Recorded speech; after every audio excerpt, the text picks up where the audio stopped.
हरे कृष्णा, राधे राधे। तो जी most welcome एक बार फिर से आप सभी का हमारे चैनल लाइफ विद कृष्णा में। चलो चले फिर श्री वृंदावन धाम। तो एक बार फिर से हम आपको लेकर चलते हैं श्री वृंदावन धाम। तो ये देखिए हमारे लड्डू गोपाल जी भी हमारे साथ जा रहे हैं, क्योंकि अगर हमने बाल गोपाल की सेवा ले रखी है और घर पर उनकी देखभाल करने के लिए कोई भी नहीं है तो उन्हें अपने साथ लेकर ही चले। श्री वृंदावन धाम में प्रवेश करते ही मन इतना अधिक आनंदित हो जाता है, हमारे चेहरे पर अपने आप ही एक प्यारी सी मुस्कान आ जाती है। मानो ऐसा लगता है हमारे शरीर में एक नई ऊर्जा का संचार हो गया, क्योंकि वृंदावन में प्रवेश पाना सभी के लिए संभव नहीं है। जिस पर भी श्री जी की अत्यंत कृपा होती है वही श्रीधाम वृंदावन में प्रवेश पा सकते हैं। तो हम जब जब श्रीधाम वृंदावन आते हैं तो अपने आप को अत्यंत भाग्यशाली समझते हैं। तो ये है हमारे परम पूज्य इंद्रेश जी महाराज जी का घर। और जैसा कि मैं आपको हर बार बताती हूँ कि मैं वृंदावन धाम में एक माता जी के गेस्ट हाउस में ही रहती हूँ, जिसकी वीडियो भी मैंने कई बार अपने चैनल पे शेयर की है। माता जी के गेस्ट हाउस में सारी सुविधाएं हैं, पर हमारा माता जी से इतना अधिक प्रेम है कि माता जी ने अपनी रसोई में हमें खाना बनाने की अनुमति भी दे दी। तो वैसे तो ये माता जी यहाँ पर शुद्ध सात्विक खाना सभी भक्तों को प्रोवाइड करा देती है, पर जब हम वृंदावन गए थे तो मेरी बेटी की तबीयत थोड़ी ठीक नहीं थी। तो माता जी ने हमसे कहा आप हमारी रसोई में अपने बच्चों के लिए अपने हिसाब से खाना बना लीजिए। तो बस यहाँ मैं अपनी बेटी के लिए ही खाना बना रही थी, ताकि समय से हम खाना खाकर थोड़ी देर आराम कर दर्शनों के लिए निकल पड़े।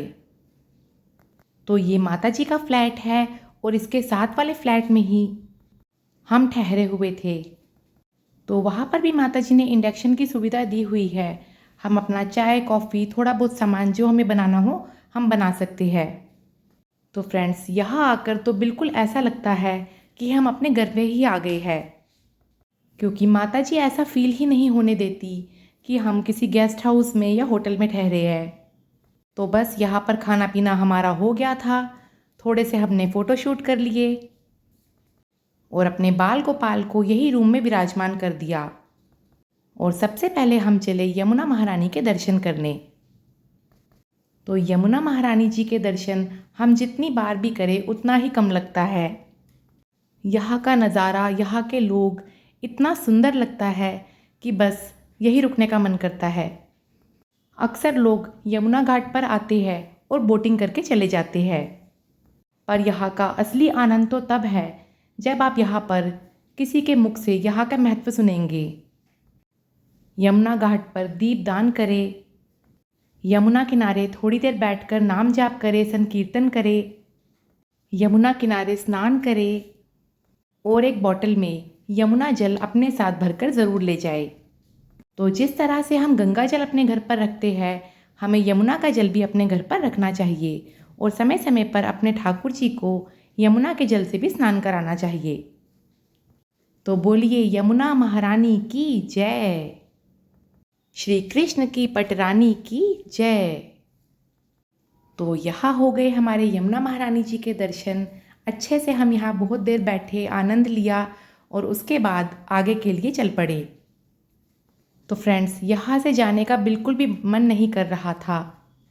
थोड़ी देर हमने यहाँ पर गैया के साथ समय बिताया, नाम जाप किया और शाम के लगभग 5 सवा 5 हो गए थे।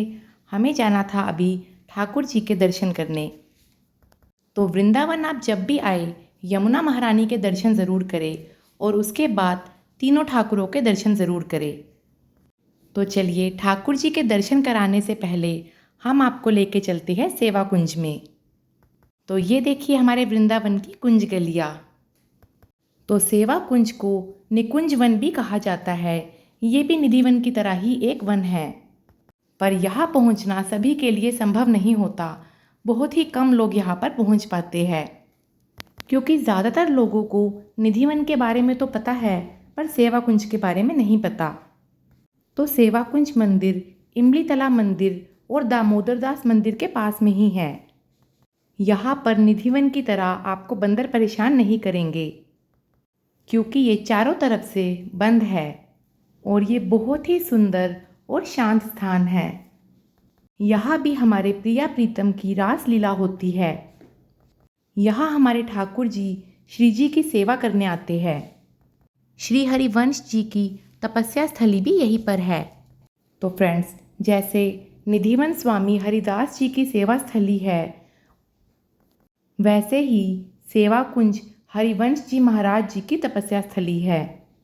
तो निधिवन से हमारे प्यारे बांके बिहारी जी प्रकट हुए थे और सेवा कुंज से राधा वल्लभ जी प्रकट हुए थे।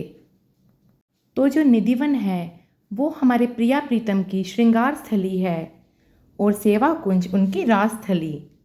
और ये माना जाता है कि निधिवन की तरह ही भगवान श्री कृष्ण आज भी यहाँ पर रास करने आते हैं। तो आप जब भी निधिवन आए तो सेवा कुंज भी ज़रूर आए।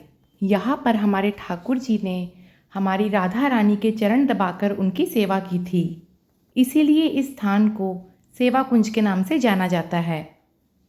वृंदावन के हर मंदिर का एक अपना अलग रहस्य है और वृंदावन के कण कण में हमारे ठाकुर जी और श्री जी विराजमान हैं। तो अब हम आ गए थे मंदिर में दर्शन करने। यहाँ पर वीडियो बनाना अलाउड नहीं था। तो देखिए कितना सुंदर मंदिर है ये। तो सेवा कुंज के दर्शन बड़े ही सौभाग्य से होते हैं। तो हमारे ठाकुर जी और श्री जी की कृपा थी हम पर, जो हम सेवा कुंज के दर्शन कर पाए। और फ्रेंड्स, जैसे निधिवन में एक ललिता कुंड है, वैसे ही सेवा कुंज में भी एक ललिता कुंड बना हुआ है और यहाँ पर भी हमारे श्री जी और ठाकुर जी के चरण चिन्ह अंकित है। आप उनके दर्शन भी ज़रूर करें। तो ये देखिए ललिता कुंड नीचे जाकर कितनी गहराई पर है। तो इसके बाद हमने अपने ठाकुर जी और श्री जी के चरणों के दर्शन करे। और फ्रेंड्स, मंदिरों में दर्शन करने के बाद आप किसी ऐसे स्थान पे ज़रूर जाए जो बिल्कुल शांत हो। जैसे सेवा कुंज एक बिल्कुल शांत स्थली है। तो ये देखिए यहाँ पे सारे बंदर रेलिंग के उस तरफ है। ये चारों तरफ से बिल्कुल सेफ एंड सिक्योर है।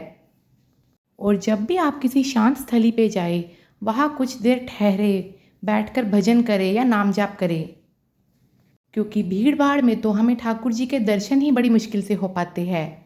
और अब हम आ गए हैं अपने प्यारे ठाकुर जी श्री राधा वल्लभ लाल के दर्शन करने। तो जैसा कि हम सभी जानते हैं, राधा वल्लभ दर्शन दुर्लभ। राधा वल्लभ जी के दर्शन भी बड़े ही सौभाग्य से होते हैं। तो हम तो आ गए अपने प्यारे ठाकुर जी के दर्शनों के लिए। तो मंदिर के बाहर तो इतनी अधिक भीड़ नहीं थी, आराम से एंट्री हो रही थी। अब आगे अंदर जाकर ही पता चलेगा कि भक्तों की कितनी अधिक भीड़ है। तो फ्रेंड्स, आप जब भी वृंदावन जाए तो बांके बिहारी जी, राधा वल्लभ जी और राधा रमन जी तीनों ठाकुरों के दर्शन ज़रूर करें। तो यहाँ देखिए, हम मंदिर के अंदर तो आ गए हैं, पर कितनी अधिक भक्तों की भीड़ है और मंदिर इतना सुंदर सजा हुआ था। पर आप मंदिर में प्रवेश पाने के बाद भी राधा वल्लभ जी के दर्शन इतनी आसानी से नहीं कर पाते।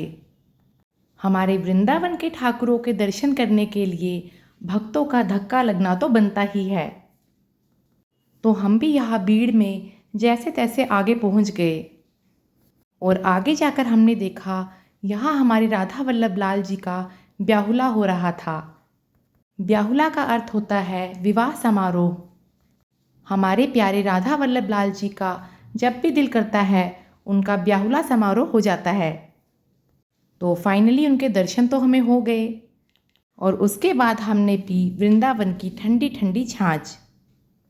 और अब हमें आगे जाना था अपने प्यारे लाडले बांके बिहारी जी के दर्शन करने। तो वृंदावन की कुंज गलियों में आपको जगह जगह पेड़े का प्रसाद तो मिल ही जाएगा। तो लगभग शाम के 7 साढ़े 7 बज रहे थे और हम पहुंच गए अपने प्यारे बांके बिहारी लाल के दर्शन करने। और यहाँ पर भी भक्तों की इतनी अधिक भीड़ थी कि भीड़ को चीरते हुए ही हमें आगे निकलना पड़ा। मंदिर ही एक ऐसा स्थान है जहाँ हमें भीड़ में कितने भी धक्के लग जाए, हमें गुस्सा नहीं आता। बस अपने ठाकुर जी की एक झलक मिल जाए, इसी का इंतज़ार रहता है। तो बिहारी जी के दर्शन हम कैमरे में तो नहीं पर अपनी आंखों में कैद करके ले आए, क्योंकि आप देख सकते हैं भक्तों की कितनी अधिक भीड़ है। तो वीडियो का करती हूँ मैं यहीं पर एंड। नेक्स्ट वीडियो में हम आपको कराएंगे हमारे प्यारे और सबसे लाडले राधा रमन लाल जी के दर्शन। तो बोलिए बांके बिहारी लाल की जय।